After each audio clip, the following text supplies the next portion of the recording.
ఉప ముఖ్యమంత్రి వర్యులు కడియం శ్రీహరి గారు, అదేవిధంగా మధుసూనాచారి గారు, వేదిక పైన ఉన్న ఎమ్మెల్సీలు, ఎమ్మెల్యేలు, కార్పొరేషన్ చైర్మన్లకు అందరికీ పేరు పేరున నా నమస్కారాలు.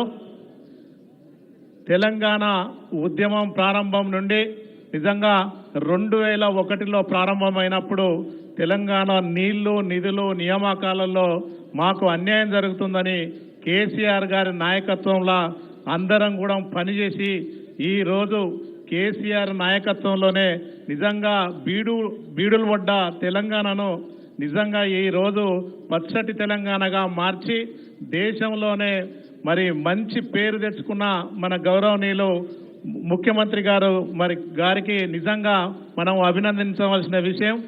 ఏది ఏమైనా నిజంగా ఈ ఉద్యమ సమయం నుండి కూడా మొదటిలో నిజంగా ఈ ఉద్యమంలో 100% భూమిని నమ్ముకొని బ్రతికే వాళ్ళే రైతు కూలీలే ఎక్కువ కూడా పనిచేయడం జరిగింది. ఆ రైతు కూలీలో దాదాపు 4-5 సంవత్సరాల వరకు కూడా ప్రతి కేసీఆర్ గారు ఏ పిలుపునిచ్చినా కానీ ఉద్యమంలో తెలంగాణ రాష్ట్రంలో అన్ని జిల్లాలకు కూడా దాదాపు రైతాంగం కూడా ఉద్యమంలో కీలక పాత్ర వహించింది. రైతులు, తర్వాత విద్యార్థులు, మేధావులు, ఉద్యోగులు, మరి సకల జనుల సమ్మె జరిగేసరికి అందరూ కూడా ఏకం కావడం జరిగింది. నిజంగా ఈ ఉద్యమంలో కీలకంగా మరి నిజంగా రైతులకే కావాలని నిజంగా మన ముఖ్యమంత్రి గారు మరి రైతు సంక్షేమ పథకాలు ఎన్నో పెట్టి నిజంగా ఎప్పుడు కూడా రైతును పట్టించుకున్న ప్రభుత్వాలు భారతదేశంలో ఏ ప్రభుత్వం కూడా పట్టించుకోలేదు. రైతులను బాగా నిర్లక్ష్యం చేసిన ప్రభుత్వాలు ఒక 60 సంవత్సరాలు ఏలిన ఏ ప్రభుత్వాలు కూడా రైతులను ఎప్పుడు కూడా పట్టించుకోలేదు. నిజంగా వర్షాలు పడుతున్నాయంటే మరి రైతులు యూరియా కోసమో లేకుంటే పిండి బస్తాల కోసమో మరి చాలా ఇబ్బందులు పడేది, డబ్బుల కోసం ఇబ్బంది పడేది. అవన్నీ సమస్యలు కేసీఆర్ గారు చాలా మరి ఉద్యమాలు చేసిన సమయంలో మరి ఇవన్నీ చూసిండు కాబట్టి నిజంగా ఆ రోజులలో తెలంగాణ రాష్ట్రం వస్తే నిజంగా తెలంగాణ మొత్తం చీకటి అయిపోతుందని చెప్పిండు. మరి ఈరోజు మరి ప్రభుత్వం వచ్చిన తర్వాత 24 గంటల కరెంటు ఉంది ఇప్పుడు ఈరోజు మనకు.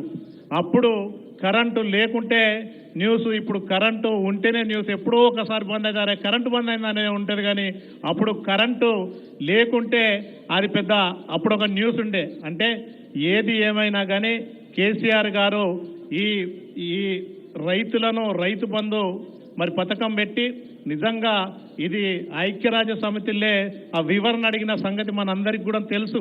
నిజంగా ఇప్పుడు కేంద్ర ప్రభుత్వం మోడీ గారు కూడా ఈ రైతు బంధు కాపీ కొట్టడం కూడా జరిగింది. అంటే కేసీఆర్ గారు అందరి నాయకుల కంటే మన నాయకుడు దాదాపు ఒక 10-20 సంవత్సరాలు అడ్వాన్స్గా ముందుగా ఆలోచించే వ్యక్తి కాబట్టే ఈరోజు దేశంలో మంచి స్థానంలో మన రాష్ట్రాన్ని తీసుకుపోవడంలో కీలకమైన పాత్ర మరి కేసీఆర్ గారు కూడా చేయడం జరిగింది. ఏది ఏమైనా మరి నేను ఒక మామూలుగా ఆర్టిస్టును, ఉద్యమకారుణ్ణి. నాలాంటి ఉద్యమకారులకు, ఆర్టిస్టులకు, దళితులకు, పేదలకు, బీసీలకు కూడా ఎంతో అగ్రస్థానంలో ఇచ్చి మరి పార్టీకి ఫండ్ కూడా ఇచ్చి దాదాపు నాలాంటి వాళ్ళను మరి ఎంతోమందిని ఎమ్మెల్యేలను, ఎంపీలను చేసిన ఘనత గౌరవ ముఖ్యమంత్రి గారు కానీ నేను ఈ సభాముఖంగా తెలియజేస్తున్నా. ఏది ఏమైనా ఈరోజు నిజంగా 16 రావాలంటే మరి సెంట్రల్లో ఇప్పుడు బీజేపీకి 100-150 కంటే ఎక్కువ వచ్చే పరిస్థితి లేదు. అదే పరిస్థితి కాంగ్రెస్ కూడా ఉంది. ఎవరికైనా కానీ ఫెడరల్ ఫ్రంట్ పెడితే మనం కంపల్సరీ మన అవసరం ఉంటుంది కాబట్టి నిజంగా మరి ఫెడరల్ ఫ్రంట్ కంపల్సరీ రావాలి. మన రాష్ట్రం డెవలప్ కావాలంటే కూడా మరి కంపల్సరీ ఫెడరల్ ఫ్రంట్ ఉంటేనే మన కేసీఆర్ గారి నాయకత్వంలో మరి ప్రధానమంత్రిని కూడా ఎన్నుకునే అవకాశం ఉంటుంది కాబట్టి మన అవసరం కేంద్రంలో చాలా అవసరం ఉంది. ఏది ఏమైనా నిజంగా ఈరోజు ఆ రోజు నాకు అయితే ఏ విధంగా మీరు మెజార్టీ తోటి మరి గెలిపించిందో మరి ఇంతకుముందు అందరూ చెప్పినట్టుగా అప్పటికంటే ఇప్పుడు కేసీఆర్ గారి పనితనం ఇంకా చాలా పెరిగింది కాబట్టి ఎక్కువ మెజార్టీ తోటి ఎంపీని కంపల్సరీ గెలిపించుకోవాల్సిన అవసరం మనందరికీ ఉంది కాబట్టి మీ అందరికీ పేరు పేరున నమస్కారాలు తెలియజేసుకుంటూ నేను ముగించుకుంటున్నాను. జై తెలంగాణ. థ్యాంక్ యూ అన్న, థ్యాంక్ యూ. ఇప్పుడు పెద్దలు రాజ్యసభ సభ్యులు బండ ప్రకాష్ అన్న గారిని మాట్లాడవలసింది కోరు. ఈనాటి వరంగల్ జిల్లా పార్లమెంటరీ స్థాయి సదస్సుకు హాజరైన వేదిక మీద ఉన్న పెద్దలకు, వేదిక ముందున్న పెద్దలకు అందరికీ పేరు పేరున హృదయపూర్వక నమస్కారం. ఈనాడు తెలంగాణ రాష్ట్ర సమితి అధ్యక్షులు కేసీఆర్ గారి ఆలోచనతో, గౌరవ వర్కింగ్ ప్రెసిడెంట్ కేటీఆర్ గారి కార్యాచరణతో ఏర్పాటు చేసిన ఈ సమావేశాలు రానున్న రోజుల్లో 16 పార్లమెంటు స్థానాలు గెలవడంలో కీలకం కాబోతున్నాయనే అంశాన్ని కూడా మనం గుర్తించాల్సిన అవసరం ఉంది. ఇందులో 1-2 అంశాల వరకే మనం చెప్దాం. ఒకటేమిటంటే, ఇలా తెలంగాణ 5 ఏళ్ల కాలంలో ఎన్ని ఇబ్బందులున్నా సుస్థిరమైన ప్రగతిని సాధించి అనేక రంగాల్లో దేశానికే ఆదర్శంగా నిలబడ్డది. ఇవాళ దేశవ్యాప్తంగా మన పథకాల్ని అనేక రాష్ట్రాలు అమలు చేస్తున్న పరిస్థితి కూడా ఉంది.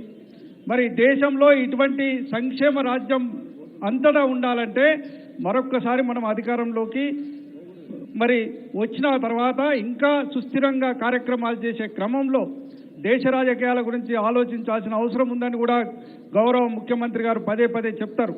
గతంలో ఎన్ని ఇబ్బందులున్నా, ఎన్ని రికమెండేషన్స్ ఉన్నా, నీతి ఆయోగ్ ఎన్ని చెప్పినా మనకు ₹1 డబ్బు ఇయ్యలే.